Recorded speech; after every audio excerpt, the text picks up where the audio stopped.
Waafrika mpo, Waafrika wana hamu kubwa sana kuona timu yao bora kutoka Afrika, yaani Morocco atakavyojichukulia ushindi kwa Netherlands leo usiku kuamkia muda wa saa 10 usiku.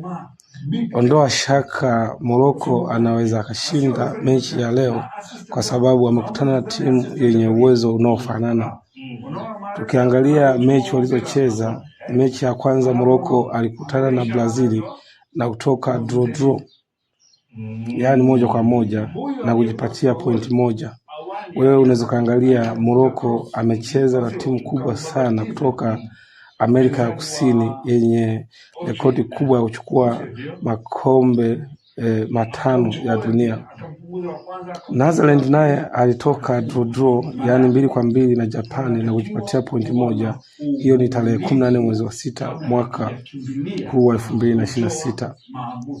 Mechi ya pili Morocco alikutana na Scotland tarehe 20 mwezi wa 6 na kujipatia ushindi wa goli 1, akawa na pointi 3. Netherlands alikutana na Sweden tarehe hiyo hiyo na kujipatia magoli 5-1, naye alipata pointi 3. Morocco alicheza mechi yake ya 3 na Haiti tarehe 25 mwezi wa 6 na kujipatia ushindi wa magoli 4-2 na kupata pointi 3. Kwa hiyo Morocco alipata pointi 7 na magoli 6. Netherlands naye akawa na pointi 7 na magoli 10 dhidi ya Tunisia tarehe 26 mwezi wa 6 kwa kujipatia magoli 3-1.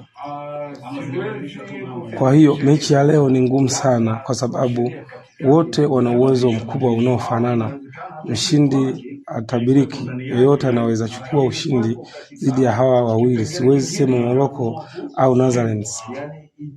Japokuwa Netherlands anaweza kujipatia kwa sababu anamzidi Morocco magoli 4, japokuwa pointi wote wanafanana 7-7.